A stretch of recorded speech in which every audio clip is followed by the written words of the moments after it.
पूरी जिंदगी खराब कर दी है तुमने मेरी। तुम मेरी बात तो सुनो यार, मैंने ऐसा क्या कर दिया? चुप रहो, मुझे तुम्हारी कोई बात नहीं सुननी है। पति हूं मैं तुम्हारा, तो मैं नहीं समझाऊंगा तो कैसे समझाऊंगा?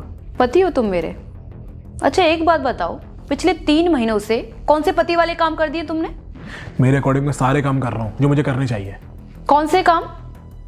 घर का रेंट, गाड़ी की EMI और सारे खर्चे कौन उठा रहा है? तुम। क्योंकि पिछले 3 महीने से मेरे पास जॉब नहीं है।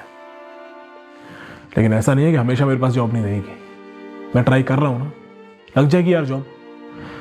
उसके बाद जैसे मैं घर के काम कर रहा था करता रहूंगा सब। तो तुम एक काम करो, जब तुम्हारी जॉब लग जाएगी ना, फिर आके मुझसे बात करना। और एक बात बताओ, जो तुमने मुझसे वादे किए थे, कौन से वादे पूरे कर दिए तुमने? विकास, पहले तुम ना खुद से नजरें मिलाने के काबिल हो जाओ, फिर मुझसे आके बात करना।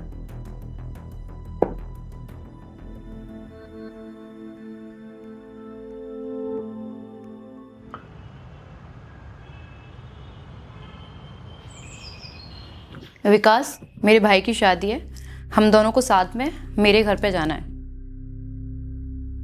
विकास, विकास, तुम्हें सुनाई दे रहा है? मैं पागलों की तरह बकी जा रही हूं तब से।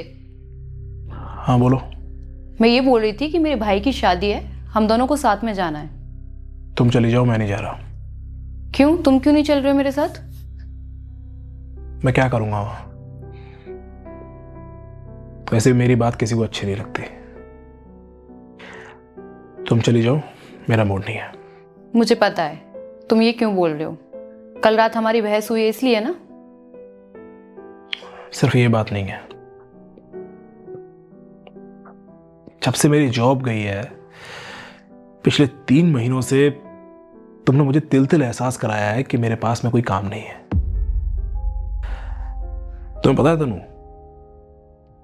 इंसान तब परेशान नहीं होता जब उसकी नौकरी चली जाती है या उसका बिजनेस बंद पड़ जाता है। वो दुखी तब होता है जब ये समाज, ये दुनिया, ये घर परिवार उसे एहसास कराता है कि वो फाइनेंशियली वीक है, उसके पास कोई काम नहीं है। यार इस समाज से तो हम एक्सपेक्ट क्या ही कर सकते हैं। जब इंसान परेशान होता है तो अपने घर में आता है, अपने परिवार में आता है। जब वही उसे ये एहसास कराए कि तू किसी लायक नहीं है, तू कुछ नहीं कर सकता, तो कहां जाए? ऐसे में उसे अपनी पत्नी याद आती है, और वो पत्नी भी उसे अगर वही ताने मारने लगे तो फिर कहां जाए वो? मुझे तो यह समझ में नहीं आता है कि औरतों को चाहिए क्या होता है। जब पति बाहर पैसे कमाने के लिए जाता है तो उन्हें लगता है कि ये तो हमें वक्त ही नहीं देता, और जब उसका बुरा समय आ जाए, वो वक्त अपने घर पे बिताता है, तो वही वक्त उन्हें चुभने लगता है। कहां जाए हम? और तुम्हें एक बात बोलूं मैं,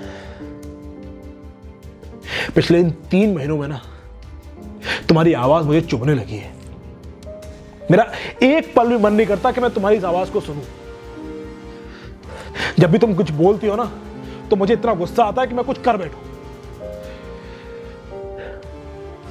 लेकिन मैं इतना बुरा आदमी भी नहीं हूं कि अपना फ्रस्ट्रेशन तुम्हारे ऊपर निकालूं। तो देखो, मेरी बात अपने ध्यान से सुनो। मैं तुमसे विनती कर रहा हूं, रिक्वेस्ट कर रहा हूं कि कुछ दिनों तक तुम मुझसे बिल्कुल भी बात मत करो, क्योंकि मैं खुद भी नहीं जानता हूं मैं क्या कर बैठूंगा। जब मेरी जॉब लग जाएगी, मैं फिर से वही काबिल इंसान बन जाऊंगा, तो मैं सब कुछ ठीक कर दूंगा।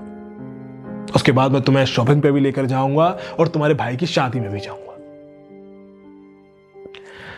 लेकिन तब तक मेरी तुमसे रिक्वेस्ट है कि प्लीज मुझे अकेला छोड़ दो, मेरे हाल पे छोड़ दो।